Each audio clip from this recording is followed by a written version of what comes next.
Welcome back, everyone. I'm Rich Curtis with eXp Realty, and today we're going to go over 5 pros and 5 cons of living in Placerville.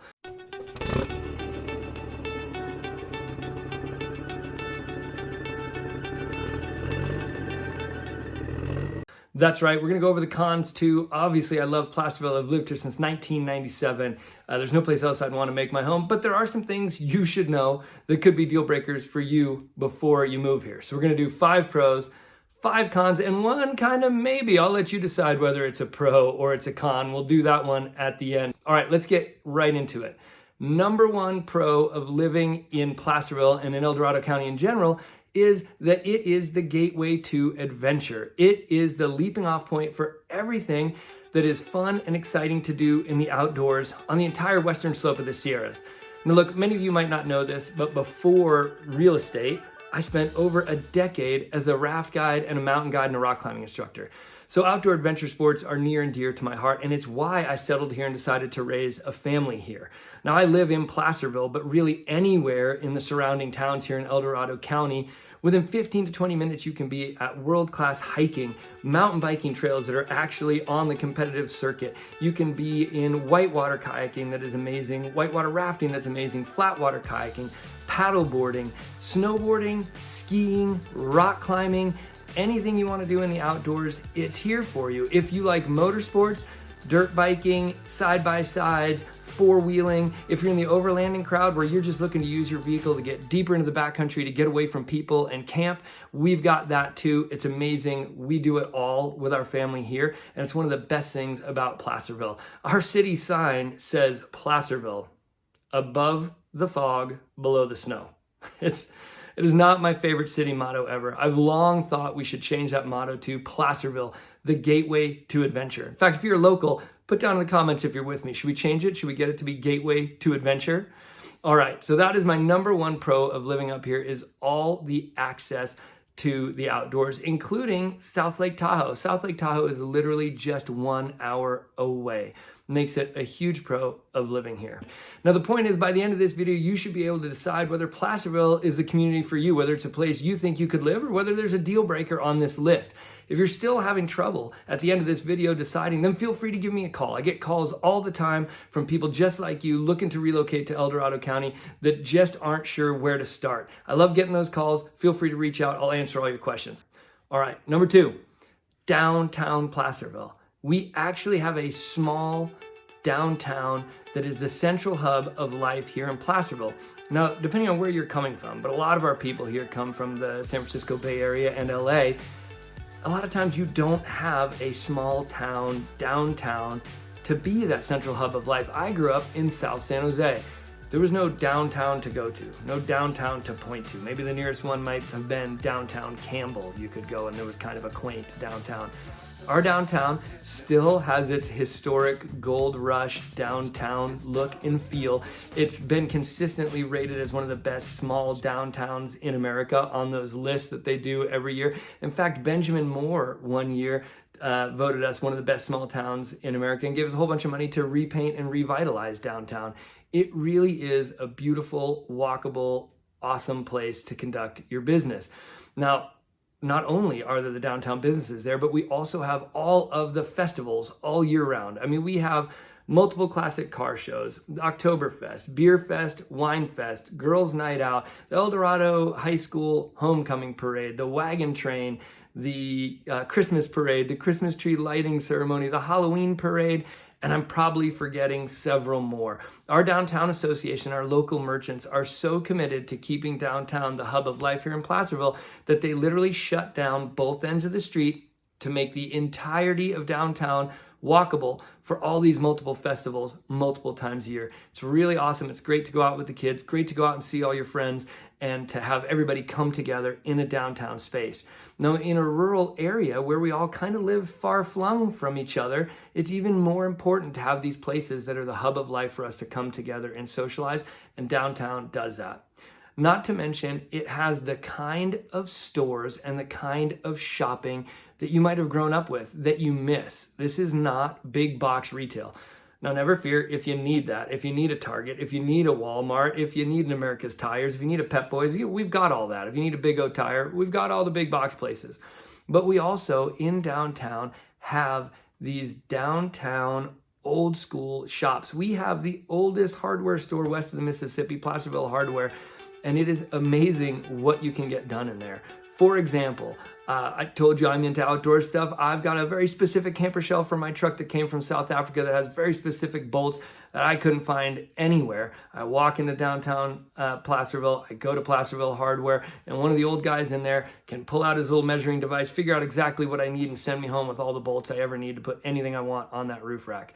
It's that kind of place, and it's so cool. So I always encourage people, once you move here, one of the best parts of living here is downtown. Shop downtown first. We've got the Bookery down there, which is the kind of bookstore where you want to buy your book and then go back into the store, into one of the dark little corners, huddle up and sit down and start reading and never leave. It is the kind of bookstore that book people absolutely love and hunt for all over. And those are just two examples, and we've got them covering 5 city blocks on both sides of the street. Amazing stores down there that will help you get what you need, support local businesses, and do it in a really personal, high quality way that's just a different experience than the big box retail from where you might be coming from. So downtown Placerville is a huge pro of living here. And if you like that sort of thing, if that's higher on your list, if that's important to you, if any kind of walkability in the community is important to you, then you're going to want to focus your home search closer to downtown Placerville. You want to live close to that hub so that it's easier for you to go and access all of that on a regular basis. All the coffee shops, the restaurants, the bars, all of it. All right. Number 3 on my list of pros for Placerville is agriculture. So obviously, El Dorado County is a rural county. We're known for our agriculture, but it is so much more than you would expect. We have Apple Hill with the apple orchards. We have the Apple Hill Festival that runs from like Labor Day all the way through Christmas. We have pumpkin patches, places to cut your own Christmas tree. We have wineries galore, not only in just Camino, but also in South County and Fairplain, Somerset. We have 4-H clubs. We have farm to fork restaurants. We have farm stands to go buy your food right from where it was grown. We have farmers markets.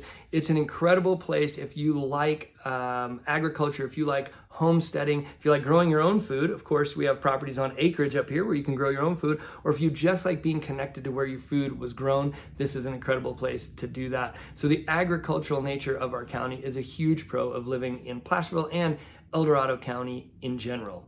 Number 4, small town feel, but big city access. So like I said, we are a small town. In fact, Placerville specifically is only about 11,000 people and some change, right? Now we have all the other little towns around us, but we're a pretty small town. And like a small town, everywhere you go, you see people you know, you get to know the downtown merchants. You come in, there are restaurants I go in and they just start making my food. They actually know my order, right? They know my wife's coffee order. It's that kind of place, and that is what makes it so fun to live here. But if you have some things in your life, some reasons that you need to regularly access the types of things that are in bigger cities, we've got that for you too, right? Folsom is just 30 minutes away, and in Folsom, you'll find every big box retail place you'd ever need, right? Just past Folsom, at 45 minutes away, is Sacramento, the capital of California, an excellent international airport if you need to travel for work, and any store that you couldn't find between here and Folsom, you're going to find it in Sacramento. So everything you need. So you get to have that small town feel, but in less than an hour, you can get everything you need, including healthcare. We have an excellent hospital right here in Placerville. But if you need medical care that's not accessible here, then you're right by Sacramento and Davis with world-class healthcare. So for our retirees moving here, for people with chronic medical conditions that you might be worried about access to healthcare, you've got it in spades between what we've got, and then just down the hill we'll have everything else you need. So small town feel, big city access. It's really in an ideal location for that. And then finally, my last pro is the South Fork of the American River. Now, of course, I'm biased. I spent over 10 years as a whitewater raft guide. I came into this town because of the river and then stayed because I fell in love with the place. But the South Fork of the American River is an incredible resource. One, it's a huge tourist and economic base in our county. It's the second most commercially rafted river in the country. It takes the little towns of Coloma and Lotus, which have, like 300 to 500 people each in the winter, and blows them up to thousands of people for the summertime. It brings a lot of tourists in, it brings live music in, it brings excitement and energy into those communities down there. But it also is just a recreational paradise. So even if you don't whitewater kayak and you don't whitewater raft, which I suggest you don't do unless you go out and get some training, you need some specialized skills to do that. There are stretches of the river where it's calm and there are excellent swimming holes, excellent fishing holes, excellent beaches to play with your kids, places to try out gold panning. It is just an amazing community resource. When you pick your kids up on that half day at school and you're thinking, what am I gonna do with these kids for the next few hours, right? The parents out there know what I'm saying.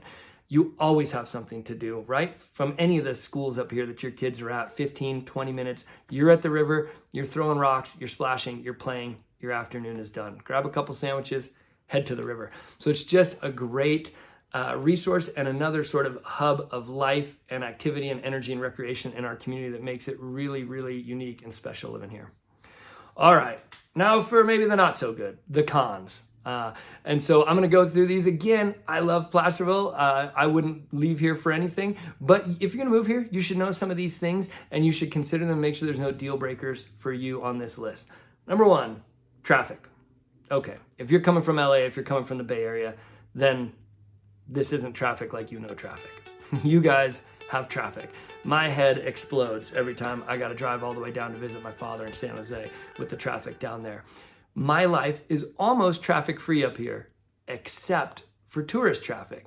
So there are specific times and specific places where it can get really, really bad, right? So we have Highway 50 that runs right through the whole western slope here and is the main artery in Dorado County, and it runs right through Placerville here. And we have on Highway 50 in Placerville, not one, not two, but 3 stoplights right in the middle of the highway. Something that if you're not from here, you may have never experienced before. Now those stoplights are a pro in that they encourage people to stop and come down and utilize our downtown merchants and go shopping and eat at restaurants and get gas and keep town alive. So I'm a fan, I like the stoplights. However, they do cause a lot of traffic, especially for Apple Hill season. So you gotta know if it's a weekend and Apple Hill just opened and people are coming up to get their apple donuts and their fritters, or they're coming up to get their pumpkins for Halloween, or they're coming up to cut their Christmas trees, at those times in the late morning and in the late afternoon when everybody's coming up and going home, the traffic on Highway 50 is gonna be pretty rugged and you're gonna want to learn some of the little local sneak routes around. We have just a crazy little warren of old gold rush streets here, and it might take 5 lefts and 10 rights, but you can get around the freeway and you learn that stuff when you move here. But you're gonna wanna right away learn those traffic times, when to stay away from Highway 50. Of course, when they close downtown, both ends of Main Street down for festivals, then some of the other roads right around downtown and Highway 50 through town get a little clogged up. So on festival days, you might wanna pick a different way around. The other times we have it are, of course, your peak traffic days, the day before Thanksgiving, Christmas Eve, when everybody's moving around. Highway 50 is going to get jammed up. You're going to kind of experience that one anywhere you live. And then we have, in the winter, Tahoe traffic. So Friday evening after work, Highway 50 is going to be jam-packed. The traffic's going to be gnarly. And of course, Sunday, there's 2 sort of times on Sunday. There's the early risers who are leaving kind of late morning after breakfast and scooting right back. And then there's the people who are going to ski all day Sunday and then come back in the evening. So evening time on Sunday is also kind of bad traffic on Highway 50 during ski season. So you just need a plan for those. If you plan wisely and you learn a couple sneak routes, then really your life is devoid of traffic up here, which is one of the things I really, really love about it. But if you don't plan wisely and you don't learn those times, you can find yourself jammed in a whole heap of tourist traffic and having a heck of a long time just getting from the grocery store back home. So it's just something to be aware of and something to learn. That's our con number 1. Con number 2, heat. It gets hot here. Now, you know, there's the whole it's a dry heat thing. It is a dry heat. We don't really have humidity in Dorado County. That's great. A little bit in the fall, we'll have some humidity when you start to get those Sierra afternoon thunderstorms, but the temperature's already down by then, so it's lower temperatures and humidity. But at the peak of the heat in the summertime, it's a dry heat, but you do have to know there's multiple weeks on end where you'll have triple digits up here, especially sort of mid-June to mid-August. It can get pretty hot. And so you have to adjust your life accordingly. If you're someone who likes to be outside and adventure or exercise, you know, if you're a runner or a cyclist or even a golfer. You're going to want to plan to do all of those activities early in the morning. During the summer months, get them out of the way before the heat hits, and then your midday is gonna, if you're recreating for the day, if you're not at work, your midday is gonna be planned around something to do with water, right? You're gonna be out on the paddleboard, out on the kayak, swimming at the lake, rafting in the river, taking the powerboat out on Jenkinson or on Folsom Lake. You're gonna be dealing with water in the middle of the day in those hot months. So it's something to know. People don't think of it that way. They think of us as a mountain town. Here in Placerville, we're about 2,000 feet above sea level, so you don't think that's going to be a real hot place, but it is. We can see multiple weeks of triple digits, so prepare for the heat if you're moving here. Shoulder seasons are incredible here. Spring and fall are like perfect temperature here. Water bills. Now, if you're anywhere 5 minutes, 10 minutes out of town, you're going to be on a well, and this doesn't apply. But if you're here in town, and anywhere within like a 5 to 10 minute radius here of town, you might be on either Placerville Water or EID, Public Water Districts. And we had some aging infrastructure that needed to be worked on, and that cost a bunch of money. And so over a series of years, the rates rose pretty dramatically. So your in-town water rates can be quite high. It wouldn't be unusual for a family of 4 to have a $250 to $300 water bill every 2 months in downtown Placerville. And that's without doing significant sort of lawn irrigation.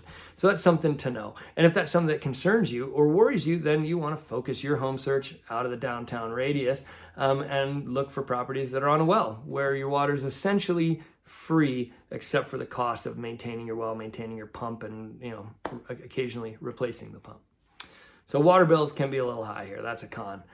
Now, this one's kind of funny, and it wouldn't be something you would know if you didn't live here or if you've never lived in a mountain town. I suspect this is pretty common in mountain towns, but people turtle up in the winter.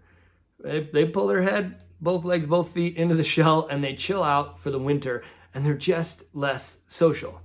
Now, if you're active in adventure sports, you might get social by getting out for skiing for the day, but then there's just not much else going on. People are on the couch with a blanket, cozying up and riding out the winter. So you just have to be more intentional about being social in the winter, actually booking to meet someone downtown to have drinks or dinner, or actually saying, let's go out for a hike in the morning or something like that. You just have to be more intentional and kind of bug people and force them out during the winter to get your social time. Now, where that can be challenging is if you move here in the winter, right? So you've got that sort of forming phase where you need to make a new community, you need to meet people, you need to get out, and there's just less opportunities to do that in the winter. You're gonna have to work a little harder. And you might even go through a little phase of being like, oh God, what did I do? I moved to this place, there's nobody to hang out with, what's going on? Never fear, don't freak out. Come spring and summer, everybody will come back out. There'll be lots of opportunities to be social and be active and form your community. And similarly, if you move here in the summer and you're out doing everything and having a great time and hanging out with people and meeting people, and then come winter, whoosh, all your new community disappears and they're at home watching Netflix, you just have to take heart and know that they're still there for you. Call them up, make them come out, get through to the spring, and everybody comes back out again. It's just something I've noticed living here for a couple of decades. People are just a little less social in the winter here. Or my last one, my last con is real estate specific, which is the cost of homeowners insurance in the foothills. Now, this is one that, in my opinion, is going to require a legislative solution. We've just, because of the wildfire situation in all of California, not specific to El Dorado County, even the wildfires that happen down in LA and San Diego and Santa Barbara, those ones affect us up here too. Because of the wildfire situation, insurance rates in rural communities, wooded communities, places with a lot of nature, a lot of trees, a lot of brush, have gotten really high brush scores and thus really high homeowners insurance rates. In town, even in an area where you're close to a fire station, it wouldn't be unusual on an average house to have a $2,000 to $3,000 annual premium. That's annual, right? So divide that by 12 to get a sense of what that's going to add to your payment. But in a more rural area of the county, you could see as high as on average $6,000 to $7,000 a year for annual premiums, and I've seen them as high as $9,000 a year for annual premiums. Now, there's a lot that affects this: location, property clearance, square footage and value of the property. All these things play into it. So these are just sort of general rules of thumb. But one thing that can cause a little sticker shock for somebody shopping for a house up here who's poking around on the internet, maybe they're over on bankrate.com figuring up their mortgage payment. Bankrate will get your PI payment right, your principal and interest, as long as you've put in the right loan amount and the right interest rate for today's interest rates. It'll get that right. But taxes and insurance, it won't get right. So our tax rate up here is 1%, but you should ballpark it at 1.25% to cover a couple little special assessment taxes here and there. And I recommend putting in no less than a $3,000 a year annual premium for your insurance in there, so you get a sense of really what your payment will be. Now, if you want to walk it in tighter than that, like I said, reach out. I can get you in contact with a local lender. They can give you actual real firm numbers. But if you're just ballparking it, make sure you're using no less than a $3,000 annual premium for your insurance. If you're in town, that might be a little high. And if you're out of town, it might be a little low. It'll shoot right down the middle and give you at least a good idea of where your payment will really fall. So hazard insurance is an ongoing issue, not just up here, but in all of California. But it has especially hit rural areas hard. And it's something to consider when you're looking for real estate in the area. All right, now I promised you 5 pros, 5 cons, and 1 maybe. So the maybe, I'll leave it up to you on this one. Is this a pro or is this a con? And it's that everywhere you go, you'll see everyone you know. It is a small town, shockingly small. So when you go out, you're gonna bump into people, you're gonna have conversations. Whatever time you've budgeted to go do that really quick errand, it's not gonna be as quick as you think, because you're gonna get stuck in a couple of conversations.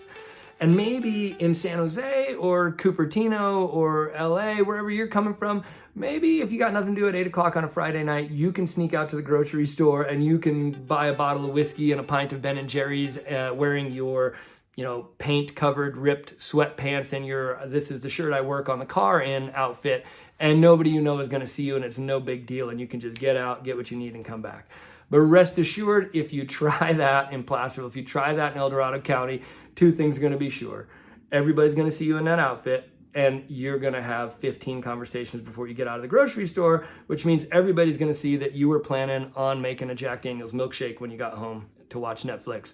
So you just got to be mindful of that. It is a small town. Everywhere you go, you're going to see everyone you know. Now, if you are a social or a hyper-social person, this is your paradise, because everywhere you go, you're going to get to have conversations, see people, have opportunities to say, hey, let's meet up. Let's go hiking tomorrow. Let's go mountain biking tomorrow. Let's go kayaking tomorrow. You'll have these sort of easy, natural moments to create more social interaction in your life. Now, if you're an introvert, like me, or you just like to be able to get out and get your errands done and get home, like I treat going to the grocery store like a military operation. Get in, get it done, get out. I don't want to fool around with anything else. I hate grocery shopping. If you're like that, then it's a challenge, because you're going to just run into people and you're going to have conversations, and that's just the way it is. For some of you, that's going to be a pro. For some of you, that's going to be a con, but it's just something you need to know if you've never lived in a small town before. All right, that wraps it up, folks. That's the pros and cons of living in Placerville. Hopefully this gives you some context, gives you an idea of whether Placerville and the greater El Dorado County area is a place that could work for you and your family. If you still have questions and you're not sure, or you are sure and you're ready to get started, like I said, give me a call, shoot me an email, reach out. I get calls all the time from people just like you looking to relocate to this area that just need some guidance and some more information. I love getting those calls. I love talking about my home. I'm super passionate about where I live. So feel free to reach out. I've got your back if you're moving to Placerville or El Dorado County. Thanks for watching. We'll catch you on the next one.